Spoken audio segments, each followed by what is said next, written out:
नमस्कार. आज माझ्याकडे तरन्नुम शेख ही अकोल्याची विद्यार्थिनी आलेली आहे. संगमनेर महाविद्यालयामध्ये तिनं MA ची परीक्षा इंग्रजी विषय घेऊन दिली होती. अकोल्याला तुझे बाबा काय करतात? सर, माझे बाबा फेरी करून बांगड्याचा व्यवसाय करतात. गाडीवर फेरी करून तिचे बाबा बांगड्या विकण्याचा व्यवसाय करतात आणि त्यामध्ये त्या परिवाराचा उदरनिर्वाह चालतो.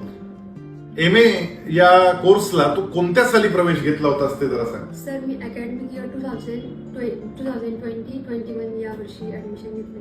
नेमकं मला वाटतं त्याच वर्षी करोना सुरू झाला होता. हो सर, त्याच मग वर्षी. तू अभ्यास कसा केलास? सर, मला कॉलेज थ्रू एक स्कीम आहे, विद्यार्थी विद्याधन कलश योजना. त्या अंतर्गत मला काही निधी उपलब्ध करून दिला. त्यासाठी मला माझे कॉलेजचे टीचर्स जसे की HOD, tehsildar sir, Ghodke sir, Jagdale sir आणि लेले सर या सर्वांनी मला मदत केली. आणि मग त्या पैशातून तू काय केलंस पुढे? सर, त्या पैशातून मी एक मोबाईल घेतला आणि त्याच्या थ्रू मी माझे ऑनलाईन लेक्चर्स पूर्ण केले. त्या मोबाईलचा अन्य कामासाठी तुला उपयोग झाला असेल?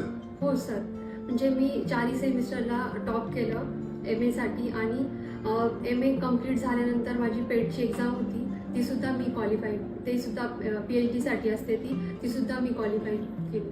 एक मोबाईल घेतला तर किती चांगला उपयोग करता येऊ शकतो हे खरं तर तरन्नुमकडून आपण शिकलं पाहिजे.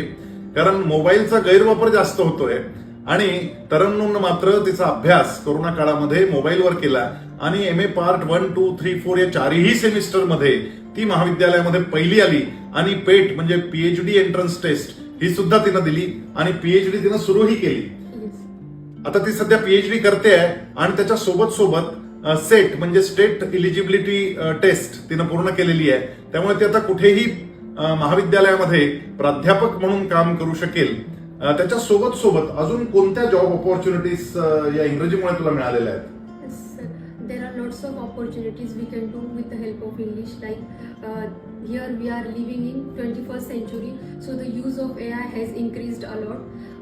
With the help of that, we can apply for editor job and lots of job which can offer good amount of money, so that we can earn much from them. Urdu माध्यमात 10वी पर्यंत शिकलेली आणि 11वी-12वीला मराठी विषय घेऊन तिनं आर्ट्स केलं. उर्दूतून मराठी मध्ये येण्यात तिला अनेक गोष्टींचा अडचणींचा सामना करावा लागला. त्यानंतर इंग्रजी भाषेमध्ये ती गेली आणि इंग्रजीतून MA पूर्ण करून सेट पूर्ण करून अनेक प्रकारचे वेगवेगळे क्षितिज तिच्यासाठी आता उघडी झालेली आहेत, खुली झालेली आहेत. परंतु तरी देखील शिकत राहणं, शिकणं आणि पुढे त्याचा वापर करून आपला परिवार उभा करणं अशा पद्धतीचं स्वप्न ती पाहते.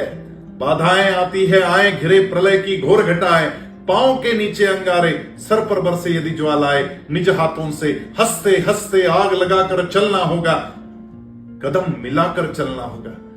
या जगाच्या वेगानं आपल्याला बदलता आलं पाहिजे. ज्या पद्धतीनं आर्टिफिशियल इंटेलिजन्स आता जगावर आपला प्रभाव टाकतंय, या युगामध्ये इंग्रजी येणं हे अनिवार्य आहे. आणि तरन्नुम सारखी एखादी उर्दू माध्यमात शिकलेली विद्यार्थिनी इंग्रजी शिकते, MA पार्ट 1, 2, 3, 4 पूर्ण करते, आता PhD करते आहे आणि अनेक क्षितिज आता तिला खुणावतायत, तिच्यासाठी उघडी झालेली आहेत. निश्चितपणे ती मोठं यश संपादन करेल यात काही शंका नाही. ग्रामीण भागातल्या विद्यार्थ्यांना आणि सर्वसामान्य परिस्थितीतून येणाऱ्या विद्यार्थ्यांना तरन्नुम ही एक आदर्श आहे आणि तिच्या भावी वाटचालीसाठी आपण तिला शुभेच्छा देऊयात. नमस्कार.